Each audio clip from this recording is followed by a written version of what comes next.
A 15-year-old girl disappeared from her bedroom under mysterious circumstances. Police, the FBI, and hundreds of volunteers searched for her. Diving into the case, detectives uncovered many eerie facts and eventually solved this disturbing case. In this video, we tell you what happened to Riley Crossman and why the public was outraged when they learned the bitter truth. Riley came home at about 3:30 p.m., woke up her mother, and went to her room. Chantel's roommate's mother was also in the house with her that day, effectively replacing her grandmother and looking after the younger children. Chantel returned from work at about 10 p.m. As she walked past her daughter's room, she saw that her door was closed, but the light was on behind her. Her mother thought Riley was getting ready for bed and went to bed herself almost immediately. She was still not feeling well and wanted to get a good night's sleep before her morning shift. The next day, at about 7:15 a.m., Chantel peeked into her daughter's room before she left for work, but Riley wasn't there. She didn't see anything suspicious about that, though. School started at 7:45, and the girl could have gone there already. Riley's school was only a short walk away, so she got there on her own. About halfway through the day, her mother got a call from the school saying that Riley had missed some classes. This alarmed Chantel slightly, but she still didn't see it as a major concern. Her daughter could have just skipped a few classes and gone out with friends. At about 3:30 p.m., Riley's grandmother began to worry. The girl should have been home by now, but still wasn't. Then she contacted Chantel, at which point her mother already suspected something was wrong. Riley was always calling or texting her to take time off to go out with friends after school, but that day she didn't get a single message from her daughter. Her mother had sent her several messages, and they had all failed to reach their destination. Then she tried calling her, but each time it went to voicemail. This indicated that Riley's phone was either dead or had been turned off for some reason. Chantel also called Riley's own father, hoping that the girl might have gone to him. However, he too did not contact his daughter that day. The mother asked her grandmother to go to the school and look for Riley there. The grandmother went there, but she was unable to locate the girl. None of the teachers knew where she could be either. Around 5 p.m., Chantel decided to take a day off from work and drove to the school, but she couldn't find her daughter either. She spotted her boyfriend in the parking lot and asked if he had seen Riley, but Hayden stated that he had spent the day on an out-of-town trip and had not even contacted her. Together, they went around the school grounds, looking in and around the building itself, but the girl was nowhere to be found. After a while, her mother decided to go home, hoping that Riley might have returned there. Alas, she was not there either. After waiting some more time, she decided to go to the police. By then, the girl's father had arrived in Berkeley Springs and went in search of his daughter. He drove around the small town asking people he met if they had seen Riley.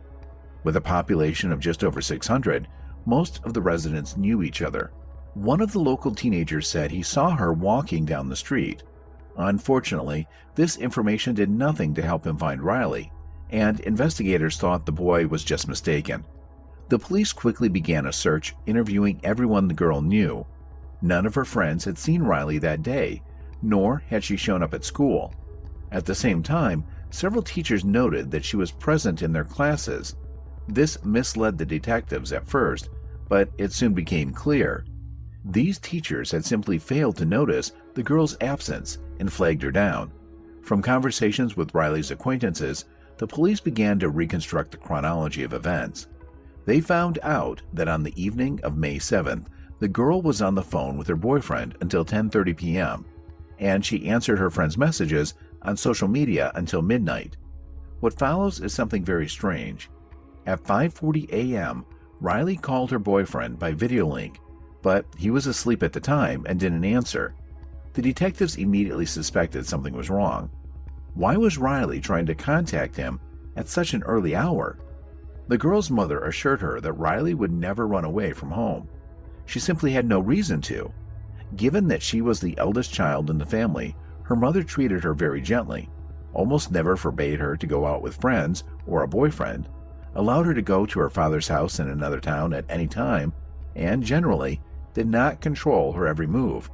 The only thing was that Riley always informed her of her plans and asked permission. Considering that the girl was only 15 years old at the time of her disappearance, she had no driver's license, so she also could not leave town on her own in a car. This once again indicated that the version of an escape seemed unlikely. Instead, the detectives considered kidnapping as the most likely theory. The same evening Riley's mother contacted law enforcement, they began a search for the girl. Police officers searched the school and the surrounding area and combed the town. They were quickly joined by community volunteers who cared about Riley. As is usually the case, these small-town residents thought nothing like this could happen to them. Soon, the police decided to search Riley's bedroom, and there they found the first grisly piece of evidence.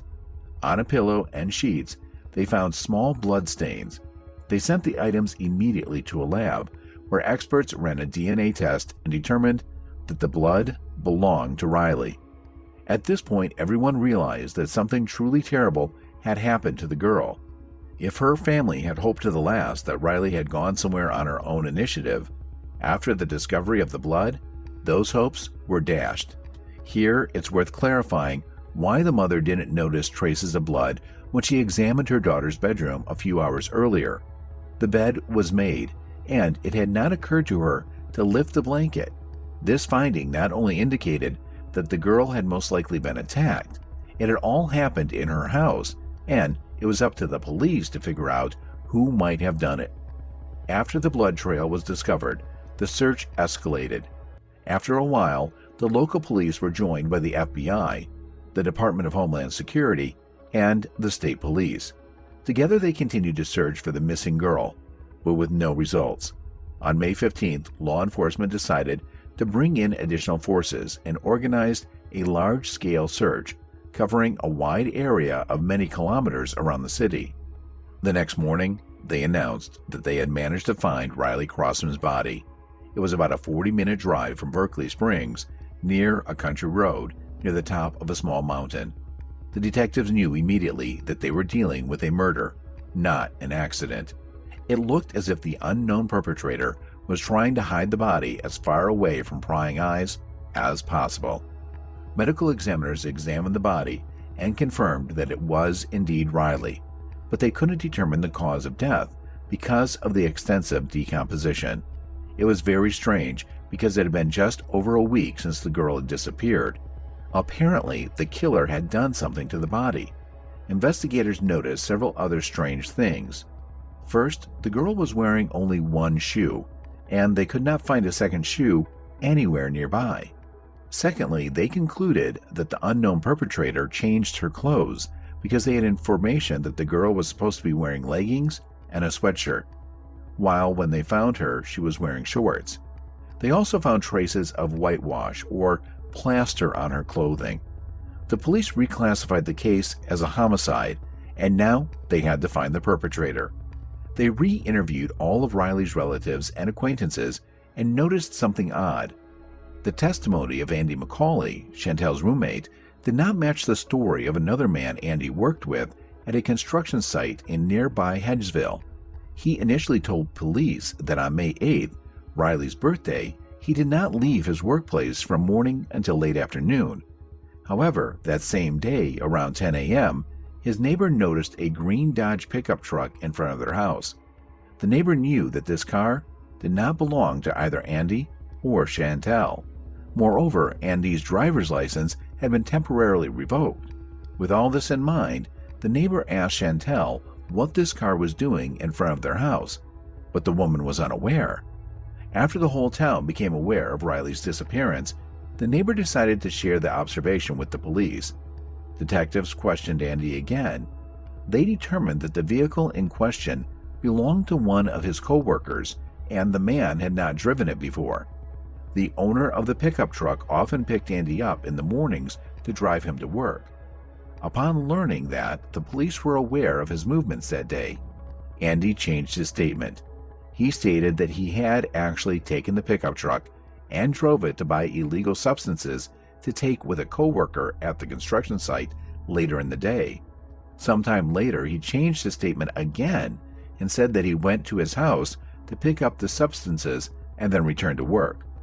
All of this already looked very strange, but the detectives had even more creepy discoveries waiting for them next.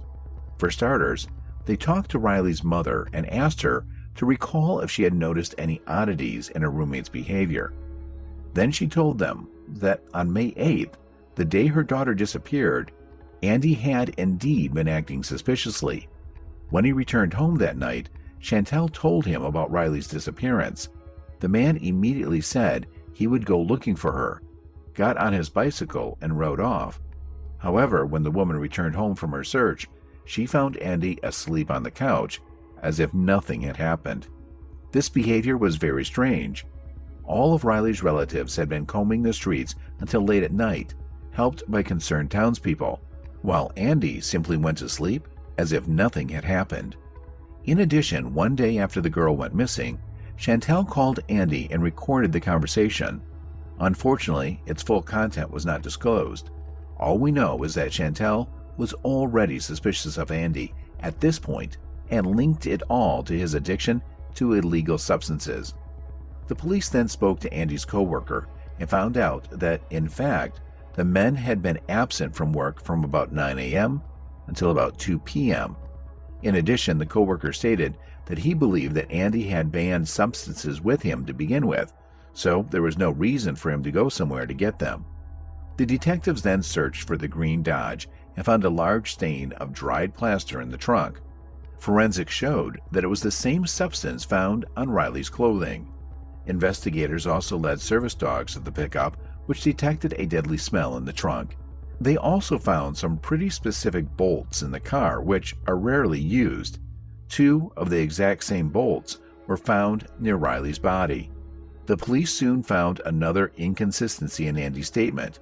They examined camera footage from nearby communities and found that on May 8th, the man was only a few miles from where Riley's body would later be found. He was caught on gas station store cameras and on several traffic cameras. It was all very strange. Andy didn't have a driver's license, was usually picked up by other people, and got around on his bike. But this day, for some reason, he took someone else's car and drove it around for half a day on unfamiliar routes. Another coworker told police that on May 8th, Andy asked him for 3 construction bags. Detectives were also approached by Andy's former coworker, who told an even creepier story. He said that he and Andy had never gotten along, but between about 2 a.m. and 4 a.m. on May 8th, Andy called him dozens of times and also sent a whole bunch of messages. He was in a panic and said he needed to hide with someone right away. Andy explained that he was in possession of illegal substances and was afraid of being caught. This former colleague did not let him in that night, but later reported the story to the police. In his defense, the man stated that he had taken illegal substances that night, after which he noticed a police car parked not far from his house and panicked. Except the police department checked this information and found that none of their cars were in that area. This meant that Andy's story was a common lie. All of the above was enough for the police to arrest Andy the day after the body was found and charge him with murder. The man denied guilt, so the case went to trial.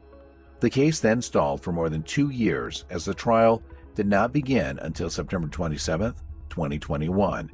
This was due to the coronavirus and the limitations associated with it, as well as the peculiarities of the U.S. court system, where such delays are the norm. Nevertheless, even more gruesome details of the case emerged during the course of the trial. For starters, Chantal, in her speech, provided one disturbing detail about the evening of May 7th. That afternoon, she returned from work at 10 p.m., and Andy was asleep on the couch. When she entered the room, the man immediately woke up. When she saw his eyes, Chantal immediately thought he had taken illegal substances. Andy had used powerful drugs before and even had a criminal record for possession, of which the woman was well aware.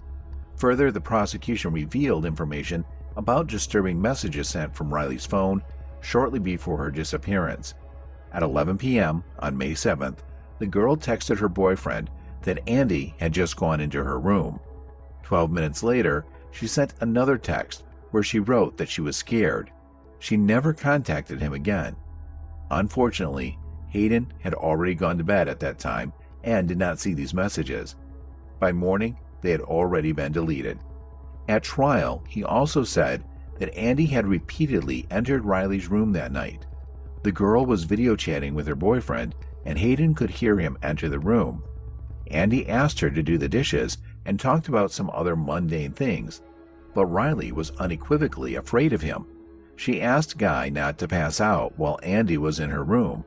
It also came out at trial that Andy had called Riley several times around 3 a.m., but she wouldn't pick up the phone, and on the third time, she blocked his number altogether. The whole thing was very creepy and incomprehensible. According to the prosecution's version, Andy made these calls to see if Riley was communicating with her boyfriend at the time. Later, the records of these calls were deleted from both phones, but the cell phone provider still had them. Despite all this, the prosecution had no evidence to indicate what had happened that night. They speculated that Andy killed Riley late that night, waited until morning, and drove to work. He then borrowed a coworker's car, drove to the house, picked up the body, and took it to a secluded spot. He then cleared the message and call history from her phone and got rid of it. It also emerged at trial that Chantal and Andy's own mother not only knew about his addiction to illegal substances, they also knew that under their influence, the man was becoming aggressive and dangerous. The final court hearing was held on October 5, 2021. Despite the fact that all available evidence was circumstantial and did not connect Andy directly to the murder, the jury reached a guilty verdict. He was found guilty of murder and sentenced to life in prison. Further consideration was given to the possibility of parole. Andy's attorneys asked to give their client the option after 15 years, but the judge ultimately ruled for life without the possibility of parole. As the judge pronounced the sentence, Andy showed no emotion. He also seemed detached and uninterested at previous hearings. Apparently, he had resigned himself to the inevitable. But what about motive? Because of the degree of decomposition, the experts could not establish whether Riley had been abused. This, however, is the most obvious option. Even though the court could not prove it, this story was widely covered in the American media, and people's opinions were divided. Some put part of the blame on the girl's mother, who brought a convicted drug addict into her home and built a family with him. At the trial, she assured them that it had never even occurred to her that Andy might harm her children. Others defended the mother, believing that she could not have foreseen such an outcome. She worked 2 jobs most of the time to feed her family, and perhaps she didn't even have time to think about her decisions might affect her children. What remains unclear is the moment of that 5:30 a.m. video call made from Riley Hayden's phone. Was the girl still alive at that moment? Or did Andy make the call to throw off the investigation later? Do you think Chantal should be blamed for the situation? Tell us what you think, and don't forget to like this video. Take care, and thanks for watching.